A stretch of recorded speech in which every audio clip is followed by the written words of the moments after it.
Este programa tem o apoio Autoteste. Comércio de peças e reparações automóveis desde 1993 em Macedo Cavaleiros, na rua Beato Bento de Castro. Telefone 278 422 780.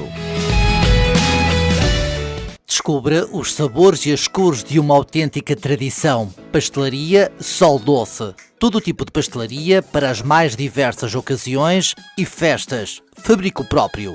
A nossa qualidade faz das nossas casas uma referência no Nordeste Transmontano. Além da pastelaria, temos uma loja com produtos regionais ao seu dispor. Visite-nos, Rua Abade Bassal, em Macedo Cavaleiros. Pastelaria Sol Doce, para gente de bom gosto. Olá, eu sou o Eduardo e este é o programa Ao Sabor do Vento. Aqui na sua Rádio Onda Livre, todas as quartas e quintas-feiras, das 21 às 22. Fiquem connosco. Muito boa noite e muito bem-vindos. Rádio Onda Livre TV, convosco para mais uma emissão do programa Ao Sabor do Vento. E hoje isto está a começar mal, não sei porquê, mas vamos recapitular. Ao Sabor do Vento, emissão número 297, aqui na vossa rádio, a Rádio Onda Livre e na Onda Livre TV. Hoje não temos propriamente um tema.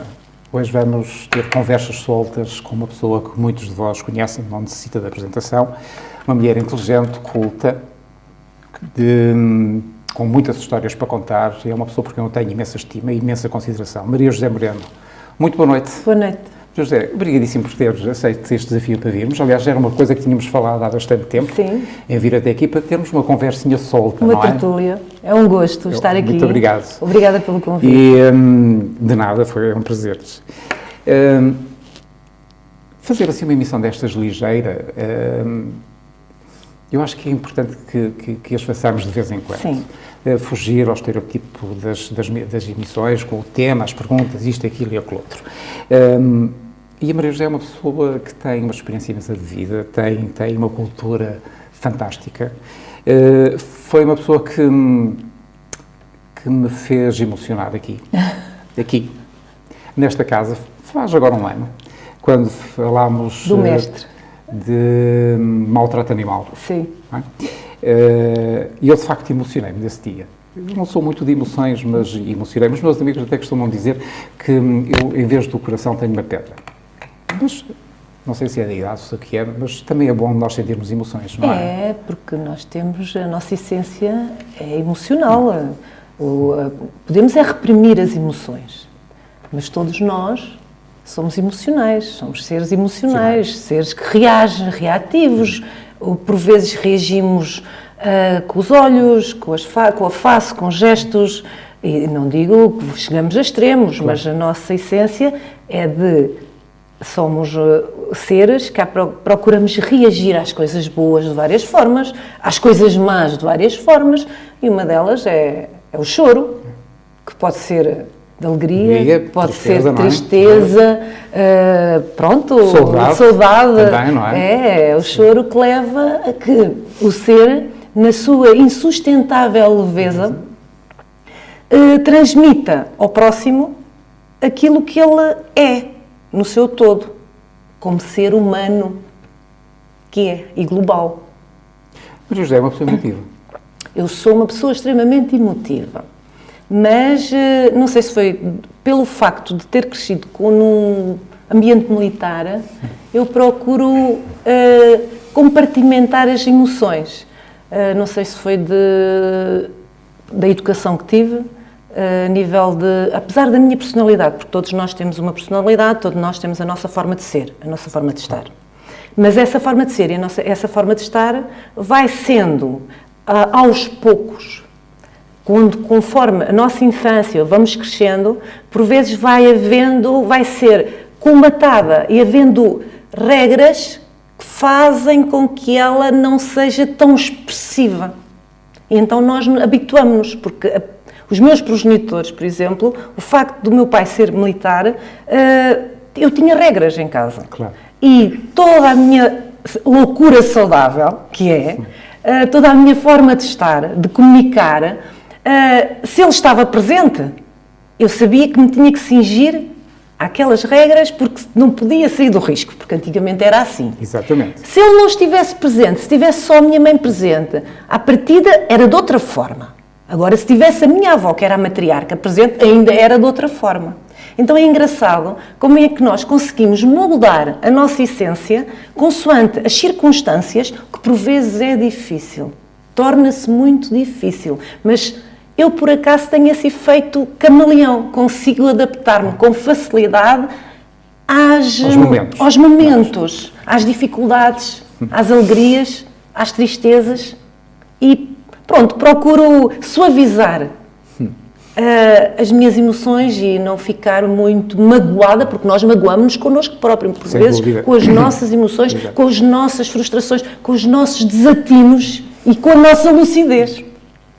Por isso... E com a nossa loucura também. Ai, a nossa loucura, quando é positiva, é tão ótimo. Sabe que o meu livro de cabeceira, que eu já li não sei quantas vezes, chama-se nem mais nem menos que O Elogio da Loucura, de Erasmo de Roterdão. E ele, de facto, tem coisas lindíssimas. E o facto de ele dizer que uma pessoa, se não tiver loucura, não vive. Há um vazio, não é? Há um vazio. A loucura é saudável. Há um fado da Amália que diz: a loucura, ouço dizer, mas bendita esta loucura de cantar e de sofrer. Exatamente. Porque eu dá uma sensação que todo o ser humano tem tanto de sabedor como de louco. Porque não podemos estar só enquadrados. Não. Temos que ser abrangentes, temos que ter um 360 graus para conseguirmos visualizar o mundo e conseguirmos, dentro desse mundo, encontrar o nosso espaço. E esse mundo está cada vez mais difícil. Muito. É cada vez mais difícil nós encontrarmos pessoas no meio de tanta gente. Não é? É, porque cada vez estamos mais autistas. O ser humano... E estamos cada vez mais sós, não é? Mais sós. Cada vez é mais difícil criarmos laços de amizade com as pessoas. Sim. Hoje, na minha maneira de ver as coisas, não há amizades. Há interesses que duram enquanto os objetivos das pessoas não são alcançados. É isso mesmo. Não é? É. Porque hoje em dia as pessoas andam de tal maneira formatadas de forma a atingirem objetivos materiais que se esquecem do essencial, que é o dar, que é a gratidão, que é a humildade. Isso são pequenos valores que se foram perdendo. Quer dizer, esta sociedade evoluiu tanto. Já no século XX houve imensa evolução. Fomos à Lua, a NASA mandou a primeira sonda que passou agora, foi para lá do Sistema Solar. Sim. A internet que veio revolucionar tudo, não é? A sociedade evoluiu muito tecnologicamente. Temos aí os carros que andam sozinhos. Tudo. Mas a humanidade quer-me parecer que regrediu. Regrediu. Porque perdeu os valores, não é? Não é só perder os valores. O facto dessa tecnologia e dar tudo aquilo que eles pretendiam, que o ser humano, a partir de sente-se preenchido, esquece do outro ser humano que está ao lado dele. O facto de eu ver um pai, uma mãe e 2 filhos, cada um numa mesa com o seu tablet, não há comunicação verbal. Não, deixou de haver. Deixou de haver. É. Deixou de haver o afeto. E começámos a comprar. Choras, toma um tablet e cala-te. Brinca. É uma forma cómoda do ser humano e dos pais neste momento. Eu digo isso porque eu tenho 3 filhos, mas nenhum deles teve esse trato.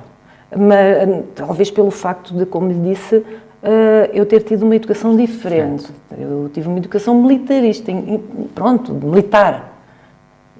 Quando eu era mais nova dizia, quando eu formei não faço isso. Mas quando eu dei por mim, eu estava a fazer. Exatamente. Indiretamente eu estava a fazer, porque imputava regras. Eles não me saíam de casa, eu não saía de casa sem ter a camarata feita. Eu tinha alvorada, eu tinha horas de entrada. Há uma passagem do meu pai, que é interessantíssima, que eu, na escola, eu chegava ao pé dele, um dia chego ao pé dele e digo-lhe assim, olha, eu não te chamo pai, chamo-lhe Vítor, porque o meu pai chama-se Vítor, e a minha avó, eu fui criada com uma avó também, chamava-lhe, como era filho dela, a minha avó chamava-lhe Vítor e eu era o Vítor e a minha mãe, Carlota. Pronto. E eu chegava-me ao pé do Vítor e disse: olha, Vítor, sabes, hoje tive 18 a filosofia. Ele olhou para mim: ai, tivestes? E o que é que eu tenho a ver com isso? Eu fiquei sem olhar para ele. Era para te dizer: dou-te mais alguma coisa para fazer? Não. Então não fazes mais nada que a tua obrigação. Eu, perante isso, pensava: não me reconhece nesse aspecto, porque nós também gostamos de que nos apontem os erros e que nos apontem as qualidades. Exato. Correto? Correto. Mas nesse aspecto, ele, para me apontar uma qualidade, era mesmo, eu tinha que me esmerar.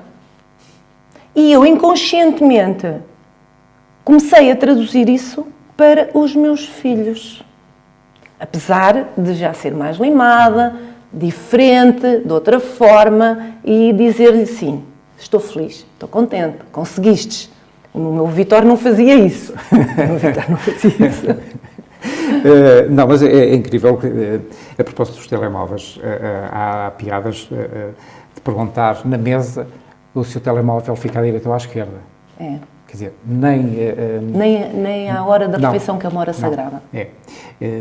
Eu creio que esta coisinha que se chama televisão, que veio alterar muito a dinâmica familiar. Porque a hora da refeição, que é a hora que as pessoas têm para conversar, os pais e os filhos, não, está tudo com os olhos postos naquele retângulo mágico, não é? E a internet veio Piorar.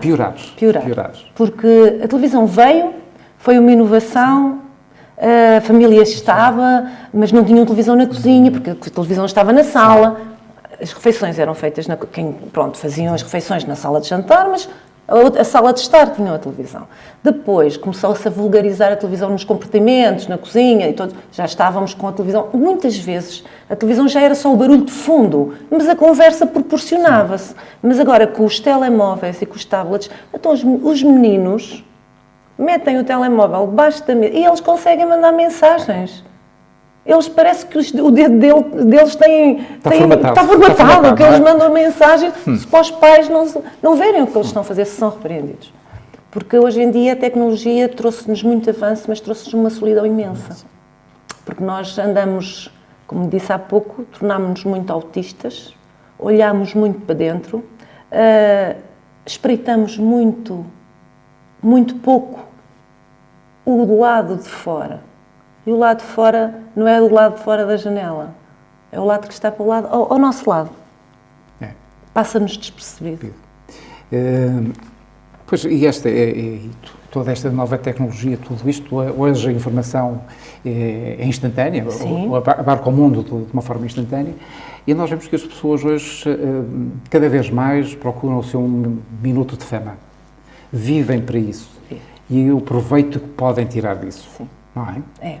É por isso que quando nós às vezes lemos e ouvimos notícias, como muito recentemente se falou, parece que foi um surto agora dos casos de assédio sexual, que foi contestado por algumas figuras públicas. Isto é... Como é que eu ia te explicar? É uma necessidade que esta gente tem, porque está num momento menos bom das carreiras, porque isto fala-se sobretudo a nível de figuras do cinema e da televisão e tudo isso. Porque estão num momento menos bom das suas carreiras e precisam daquele minutinho de fama, ou é porque estão a antever que daí podem tirar dividendos. Eu acho que isto é tudo muito mau. É um vazio tremendo. Sabe que a imagem demora anos a construir e em segundos destrói-se. Vai por aí abaixo. E no que diz respeito ao assédio sexual, isso está previsto, na lei, a nível de crimes, mas eu dá-me a sensação que os piropos que agora são penalizados. São penalizados, apesar de haver piropos interessantíssimos. Sem dúvida nenhuma. E com certo charme, e pronto. Mas eu acho que o assédio sexual... isto também faz-me uma confusão muito grande, porque a pessoa é assediada se deixar assediar. Sim. Porque uma pessoa, quando quer, ninguém a assedia. Ou se tentarem fazer o assédio, tentar assediar, a pessoa basta querer. Claro. Porque ninguém é obrigado a nada, a não ser que queiram Tirar atingir determinado alguma tipo. coisa. É. É a minha visão, neste momento. Porque se formos ver, também há homens que são assediados. Mas não se fala porque o homem tem vergonha de dizer. Mas, de denunciar, então não é? agora, o tema da igualdade de género. Então, a igualdade de género. Nós queremos a igualdade de género. Eu não sou feminista. Pronto, a parte também que aqueles movimentos feministas também são de uma radicalização profunda. Também não é por aí. Nós temos que ver a dualidade das circunstâncias. Temos que ver que a mulher, neste momento, progrediu, mas é uma cultura ancestral que vem dizendo que a mulher tinha que estar abaixo, entre aspas, do homem. Porque a mulher era a pessoa que procriava. Isso já vem na Bíblia. Certo. E se formos a ver, não puxando para aqui a religião, a própria Bíblia diz que a Eva traiu o Adão e foi por isso que saíram do paraíso. Logo aí há uma minimização da mulher. E isso é cultural.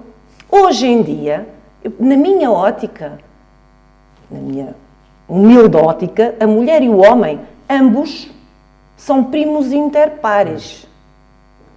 E ambos fazem as mesmas coisas. Se formos ver, olhar para a Segunda Guerra Mundial, em que montes de homens foram para a frente de batalha, quem é que ficou nas fábricas de guerra? Quem é que... As mulheres. Pronto, elas fazem. A cultura é que não permitia isso. Os valores históricos que nos foram habituando, em que os nossos ancestrais vieram trazendo e que foi abrindo brechas pouquíssimas, e as próprias mulheres acomodavam-se. E quando não se acomodavam, eram ostracizadas. Por exemplo, Flor Bela Espanca acomodou-se? Não. Não. E era alguém completamente... Eu estou a falar de Flor... Sim. Mentalmente apareceu-me alguém que veio do interior, que ela veio de Vila Viçosa, nasceu em Vila Viçosa, foi uma das primeiras mulheres a entrar na Faculdade de Letras, em Lisboa, era filha de um senhor bastante... Pronto, era proprietário de algumas terras, e ele deixou-a fluir dentro da loucura dela e da escrita e da forma de estar. Porque ela era um ser livre. Não soubemos, a sociedade não soube, foi compreendê-la à data. Porque a forma dessa senhora, dessa poetisa escrever, leva-nos a uma imensa... Se olharmos os versos dela com olhos de ver, não são só mórbidos.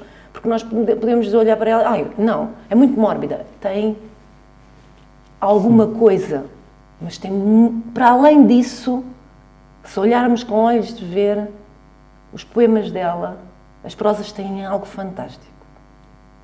Por isso, a mulher vai-se destacando, uma aqui, outra ali, como, por exemplo, vou-lhe dar outro exemplo, o Einstein, que era um aluno de Euclides, destacou-se completamente, foi colocado de lado. Porquê? Porque era um aluno que não cumpria as regras da data e veio revolucionar o universo, por completo. Ver, exatamente, por completo. Não, de facto, são estas contradições da sociedade, sobretudo em relação à mulher, que às vezes me deixam um bocado perplexo, porque isto sem querer estar aqui... Não. A mulher afirma-se por si só no dia-a-dia. Eu acho que todas estas manifestações de o dia disto, o dia daquilo, o dia internacional da mulher, tudo quanto é em relação à mulher, está bem que é importante que se faça, mas não é por aí que a mulher ganha o seu estatuto. Não. É no dia-a-dia, a sua afirmação no dia-a-dia. Eu tenho imenso respeito pela mulher. Sem dúvida nenhuma que há mulheres brilhantes. Sim. Brilhantes. Que valem mais do que 500 homens juntos. Em todos os tempos. Em todos os tempos. Sempre houve e há de continuar a haver. E agora, por força das circunstâncias, há mulheres que são, de facto, um marco nesta sociedade e neste mundo em que vivemos, não é? Marco nesta sociedade, marco em sociedades antigas, e se formos a ver, no Império Romano, muitos homens governaram com mulheres por trás. Exatamente. Quem governava eram elas. Eram as mulheres que eles tinham por trás. E digo, eles eram fracos, muitos deles. E eram elas que se mantinham. E não vamos mais longe. No Egito, a Cleópatra. Está bem que havia muito promiscuidade naquela altura, mas pronto, não vamos por aí.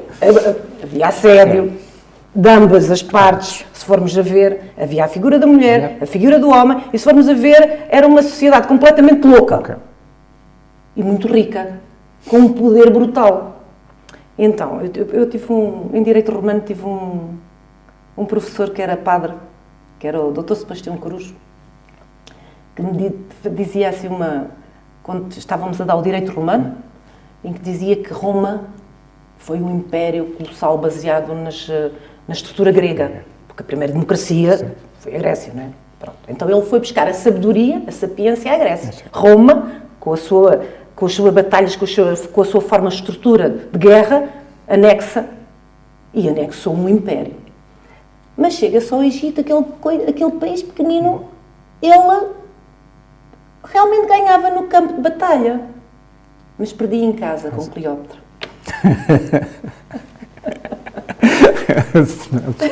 Não, exatamente.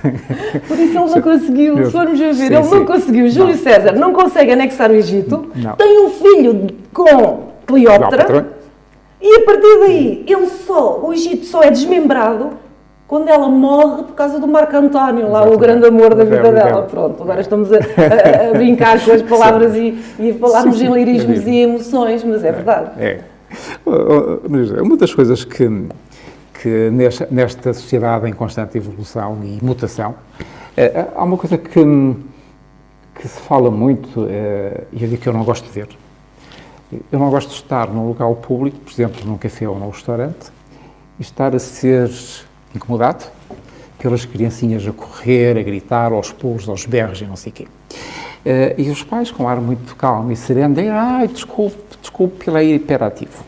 Estamos, de facto, perante um surto de crianças hiperativas ou estamos perante um surto de má criação das crianças? Nós temos que saber dividir a hiperatividade da má criação, porque, se formos ver, a hiperatividade está conotada como, pronto, é pouco conhecida, apareceu recente, se formos ver, é uma doença, é uma patologia recente, que à partida as pessoas agora conotam os nossos meninos como hiperativos, e aí, por vezes, nós temos que saber detectar, porque ela é difícil de detectar, a hiperatividade é difícil de detectar e é confundível com uma facilidade brutal, que ela confunde-se. Sim. Porque tem a hiperatividade, eu não sou médica, mas quem é hiperativo tem determinado número de sintomas e tem determinado número de atitudes, posturas, que depois de diagnosticadas, e tem que ter 6 meses de diagnóstico para saber se é hiperativo. Agora, a má criação não.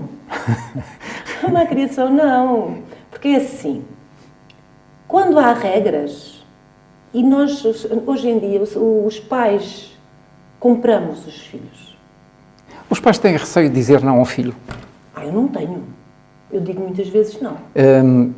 Porque hoje em dia um pai dar uma palmada numa criança já é considerado um abuso. É abuso. Agora, porque a nossa lei também, nesse aspecto, tornou-se permissiva aos maus tratos. Por vezes, a nossa lei é de extremos.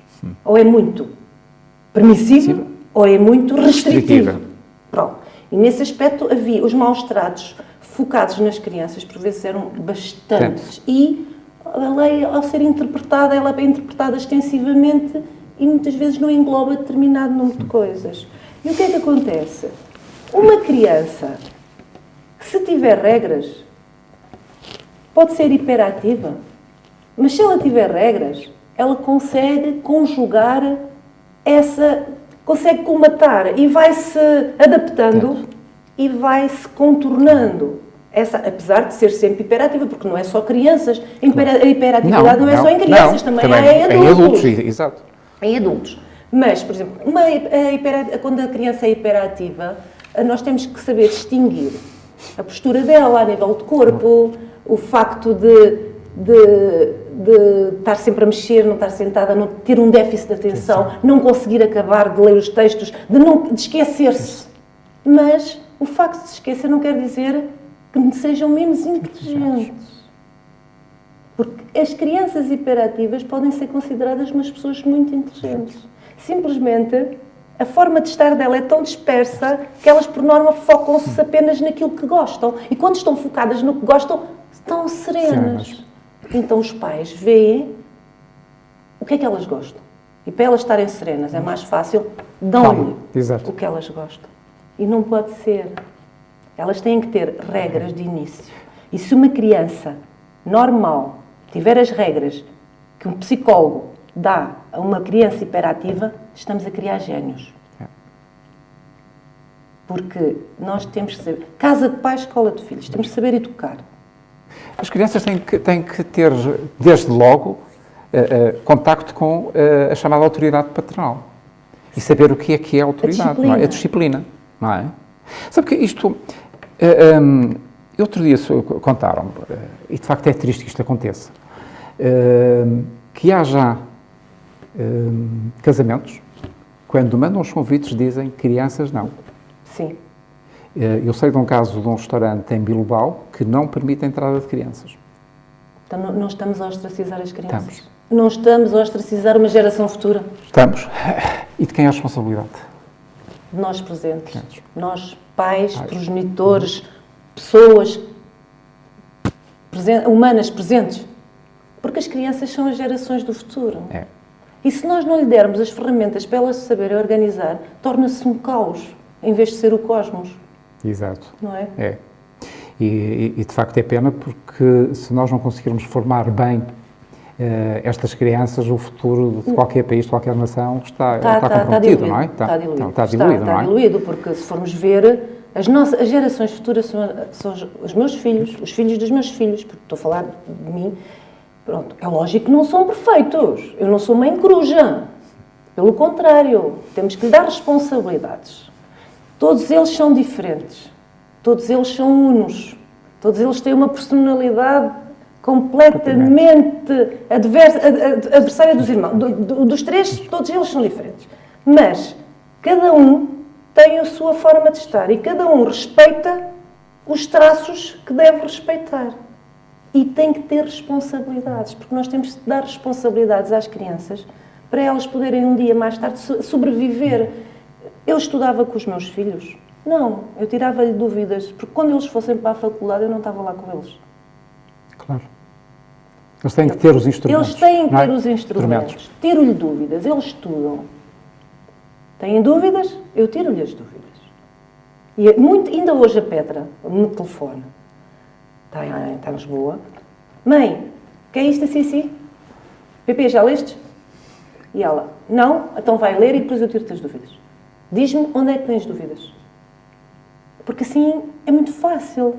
Porque nós damos-lhe a papinha feita. E depois, quando nós não estamos? Fala-se muito num tipo de geração, mas fala-se em termos depreciativos, que é a geração floco de neve. Sim. É para aí que estas gerações estão a caminhar? Eu espero que não. Espero bem que não. Nós temos que nos enraizar. Sabe porque é que isto a mim me preocupa? Porque eu vejo, para não falar no mundo em geral, aqui perto de nós, a nossa Europa, que está velha, está caduca, perdeu valores, perdeu as suas raízes, não tem coragem para enfrentar os desafios que se lhe põem pela frente, nomeadamente esta questão da islamização da Europa. A falta de autoridade é terrível. Eu acho que só estas gerações que se estão a formar agora é que podem dar a volta a isto. Sim, mas se formos ver as novas gerações... Isto historicamente é muito complicado e futuramente é muito complicado. Porque se formos ver a velha Europa, o velho continente, o continente idêntico, igual à idade à China, por exemplo, e ao Egito, sim. Ela teve sempre convulsões. E agora estamos numa era de convulsão, porque o mundo novo apareceu nos descobrimentos com os portugueses, com os espanhóis, com os holandeses, com os ingleses. Exato. E depois houve também a Revolução Industrial em Inglaterra. Tudo isso fez com que a nossa Europa permanecesse até à Segunda Guerra Mundial. Na Segunda Guerra Mundial vem Roma com a União Europeia, certo? Depois da Segunda Guerra Mundial. Então procuram fazer o Estado da Europa. Mas se formos ver a nossa Europa, continua velha e os nossos europeus têm que estar receptivos há muitas raças na Europa. Somos multirraciais, enquanto que antes estávamos mais compactos. E agora não. Agora temos que olhar para a Europa e ver que a Europa, neste momento, precisa de se regenerar, precisa de ter uma população mais ativa no aspecto de não haver negligência bélica. Que eu acho que não vai haver, que a negligência bélica não virá daí. Mas é a minha opinião. Mas se olharmos para a Europa, por exemplo, França, franceses nados puros, muito poucos. não há. Não há. Vamos para Londres, ainda tem um certo patriotismo, não é? Sim. Porque vem o Churchill, ainda vem da Segunda Guerra, aquela coisa, não é? Mas é uma cidade multirracial, cosmopolita, ao máximo. A velha Europa, está grisalha, está. Houve aquela polémica daquele que disse que a Europa estava grisalha, está. Nós temos que pensar em mudar, porque os ocidentais começaram a olhar a família. Enquanto nós na altura tínhamos uma família grande, agora é uma família pequenina. Enquanto que os orientais e os islamitas e por aí adiante, a família é tudo, são ricos.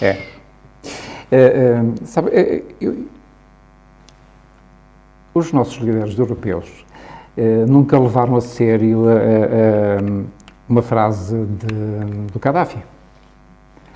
Fazer a guerra para quê? Se nós podemos conquistar pelo número. Está aí.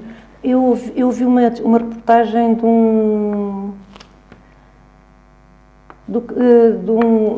estudante que dizia isto, se não estou em erro. Eu preferia uma ditadura organizada do que uma democracia caótica. Porque ele teve que fugir. Sim. Eles queriam um Estado democrático, porque há várias etnias, não se entende. Sim. Nós não estamos a pagar um preço demasiado elevado pela democracia. Sabe porque é que eu digo isso? Porque eu agora lembrei-me que o antigo primeiro-ministro holandês, Wilfried Martens, em 76, 77, quando foi o comboio de alta velocidade tomado por um grupo de terroristas, ele interrogou-se. Já naquela altura ele se interrogava se nós teríamos a pagar um preço demasiado alto pela democracia. Acha que sim? Acha que não? Acho que não. Nós temos o ser humano tem o direito de se expressar, tem o direito de dizer o que sente, tem o direito à liberdade, já vem da Revolução Francesa, mas sabe que eu acho que hoje em dia nós estamos muito... Nós estamos a ver uma Europa a entrar numa reta em que a democracia está a deixar de existir, em extremismos. Porque se formos ver o partido de direita, mais de direita, extremista ou de esquerda, extremistas estão a subir. Por isso, a democracia tem que haver aqui uma balança. E somos nós que temos que transmitir isso às gerações mais novas e tem que ser as gerações mais novas a pôr isso em prática, porque as gerações mais novas têm uma forma de estar completamente diferente da nossa. E entram em extremismos com muita facilidade. Isto está aí à vista. Sim. A Europa, se formos a ver, está com vários extremistas. Sim. O coração da Europa, que é ali a parte, talvez, França, por aí adiante, é que aquela zona é que se mantém mais ou menos, e pronto, e nós também, Portugal, somos países brandos, pronto, e procuramos ser... Somos um país de brandos costumes, não é? Sim. Sim, sem dúvida nenhuma. Mas procuramos, mas nós sabemos estar em todo o mundo. O português está, o Tuga, como dizem, está em todo o mundo, e em todo o mundo é bem aceito. Sim, porque nós demos novos mundos ao mundo, não é?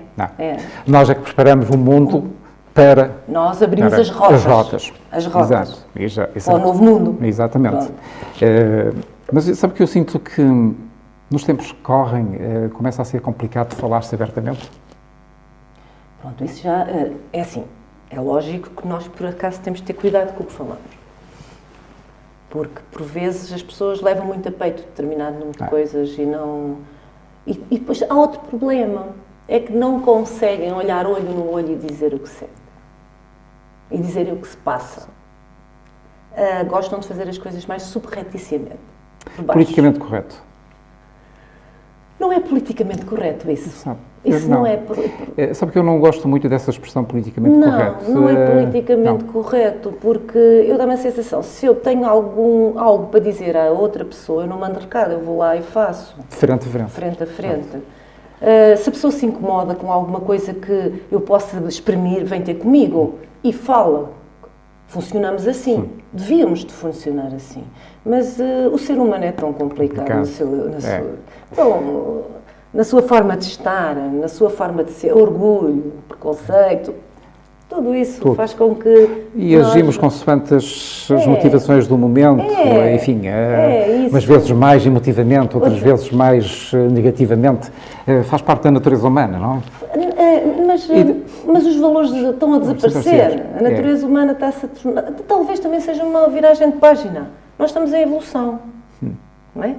Mas se a evolução... O Homo sapiens está a evoluir. Pronto. Mas se a amostra que nós temos é esta para a evolução... Está a evoluir e a diminuir. Se formos a ver, está a evoluir. Eu digo evolução no aspecto de pessoa, não é? De pessoas, mas a diminuir no aspecto de densidade, não é? Se formos a ver, cada vez há menos humanos. Concorda com aquela expressão de Rousseau? O homem é naturalmente bom, a sociedade é que o corrompe. O Jean-Jacques Rousseau, eu acho que era um bocado lírico nesse aspecto. Ou seja, infelizmente, o homem nasce livre de tudo. E realmente é a sociedade que vai pautar.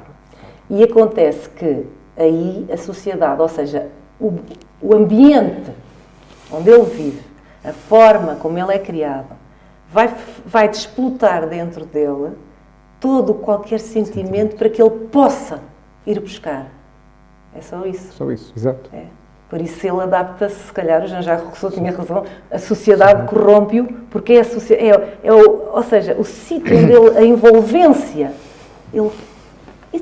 e se nós pensarmos que se calhar ele tenta sobreviver dentro dessa sociedade? Também.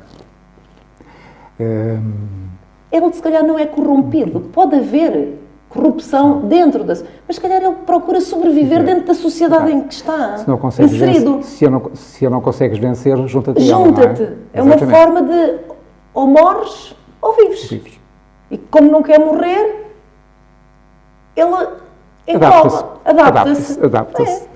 Muito bem, faltam poucos minutos para terminarmos esta conversa hoje. Seguramente teremos a oportunidade de continuar a conversar. Sim. Eu terei todo o gosto em que venha aqui mais vezes para conversarmos. E não nos podemos esquecer da globalização. Sim, nós estamos no mundo global. Exatamente. É isso mesmo. Cada vez mais global. Cada vez mais global. Mas não só a nível económico. Não, todos os aspectos. Mais global, mas cada vez mais pequeno. Sim. Não, nós agora já vivemos num T2. Sim. Pequenino. Sim, um T1 mais um. Sim, um T1 mais um. Pronto. Por exemplo, estamos em França, podemos FaceTime, falamos diretamente, não é? Exatamente. Maria, foi um gosto tê-la cá hoje. Obrigada, o gosto foi meu. Espero que tenha sido agradável. Foi agradável. Foi agradável, sem dúvida nenhuma. Eu gostei imenso. A minha forma de estar é esta. Eu sei que os nossos espectadores e ouvintes devem ter gostado também, seguramente gostaram, esta conversa solta com a Maria José Moreno, em que abordámos aqui alguns temas que são pertinentes hoje em dia, na sociedade em que nos movemos, em que vivemos, onde nascemos, crescemos e iremos morrer, seguramente. Uns mais cedo que outros mais tarde, enfim, isso é a lei da vida, não é? É a lei da vida. Amanhã, por força da programação da Rádio Onda Livre, por força da Feira da Caça e do Turismo, não haverá emissão do programa Ao Sabor do Vento. Nós vamos voltar na próxima semana para mais uma emissão deste programa e no dia 1 de fevereiro vamos ter aqui no programa Motores da Nossa Paixão o segundo comandante do Destacamento de Trânsito da GNR de Bragança para falarmos de segurança rodoviária e para vos contarmos o que é que se passou no nosso país em termos de acidentes, de mortos e feridos no ano 2017. Os números são de veras preocupantes. E a presença aqui no estúdio do segundo comandante da Brigada de Trânsito, da GNL de Bragança, vai ser extremamente importante e muito esclarecedora. Portanto, marquem na vossa agenda, dia 11 de fevereiro, às 21 horas, aqui na Onda Livre TV e na Rádio Onda Livre, a emissão do programa Motores da Nossa Paixão sobre segurança rodoviária. Tenham um excelente fim de semana. Não se esqueçam de visitar a Feira da Caça e do Turismo. Tem muitos motivos para lá ir. E o tempo, não sei como é que vai ser. O São Pedro tão depressa nos está a dar um bocadinho de sol como frio. Parece que amanhã vamos ter um dia de muita tempestade, com muita chuva e frio. E, portanto, meus amigos, se vão sair, levem os chapéus de chuva, um bom agasalho e protejam-se. Se vão conduzir, muita atenção na condução que façam. Façam uma condução segura. Ser prudente é evitar o acidente. Então, marcamos encontro para a próxima quarta-feira, dia 31, aqui na sua rádio, na Onda Livre TV, às 21 horas. Até lá, a continuação de uma muito boa noite. Muito obrigado por terem estado desse lado e sejam muito felizes. Boa noite e obrigado. Olá, eu sou o Eduardo e este é o programa Ao Sabor do Vento. Aqui na sua Rádio Onda Livre, todas as quartas e quintas-feiras, das 21 às 22. Fiquem connosco. Este programa teve o apoio de Autoteste. Comércio de peças e reparações automóveis desde 1993 em Macedo Cavaleiros, na rua Beato Bento de Castro. Telefone 278 422 780. Descubra os sabores e as cores de uma autêntica tradição. Pastelaria Sol Doce. Todo o tipo de pastelaria para as mais diversas ocasiões e festas. Fabrico próprio. A nossa qualidade faz das nossas casas uma referência no Nordeste transmontano. Além da pastelaria, temos uma loja com produtos regionais ao seu dispor. Visite-nos, Rua Abade Bassal, em Macedo Cavaleiros. Pastelaria Sol Doce, para gente de bom gosto.